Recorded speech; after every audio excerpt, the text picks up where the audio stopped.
2 ամիս կալանավայրում անցկացնելուց հետո հենց դատարանի նիստերի դահլիճից ազատ արձակվեց Հայաքվե նախաձեռնության համակարգող Ավետիք Չալաբյանը։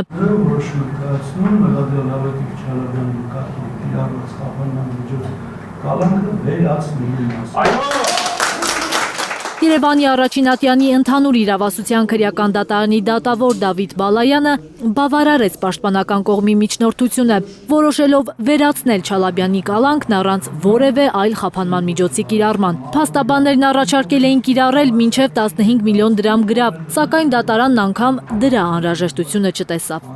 Հուսով եմ, որ մյուս դատավորներն էլ իրականում օրինակ կվերցնեն դատավորից եւ իրանք եւս կառաջնորդվեն օրենքով այս որոշումներում, որտեղ իսկապես մեր երկրում կալանքը չպետք է լինի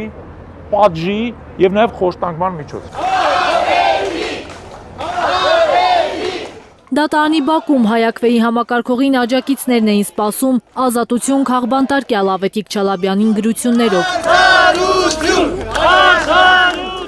Չալաբյանը խոստանում է վերադառնալ շարք եւ պայքարել իր խոսքով իշխանական դեմագոգիայի հեղեղի դեմ։ Ազատության մեջ իմ հաջորդ քայլերը իմ աջակիցներին մոտենալի ողջունելն է, բնականաբար այս մեղադրանքը քարը քարի վրա չթողելն է, ընդդիմությունը պետք է շարքեր ինչ-որ իմաստով միավորի, որպեսզի կարողանա այն դեմագոգիայի հեղեղը պարզապես, որ լցվում է քաղաքացիական պայմանագրից, ամեն օր մեր ժողովրդի ականջները այդ դեմագոգիայի հեղեղին դիմագրավել։ Ավետիք Չալաբյանի կնոջ Անահիտ Ադամյանի խոսքով այսօր Հայաստանում հարյուրավոր քաղբանտարկյալներ ու քաղաքական հալածյալներ կան։ Իր ամուսինը նրանցից մեկն էր։ Մենք այս պահի դրությամբ ունենք հարյուրավոր քաղբանտարկյալներ եւ քաղաքական հալածյալներ, այնքան մարդու նկատմամբ արդեն քրեական գործեր են բացված եւ այս մեր դեպքում ընդհանրապես Ավետիքը շատ դասական քաղբանտարկյալ է, որովհետեւ իր եւ քրեական գործն է ամբողջությամբ հնարված եւ կալանքն է հենց քաղաքական շարժերով ստեղծված։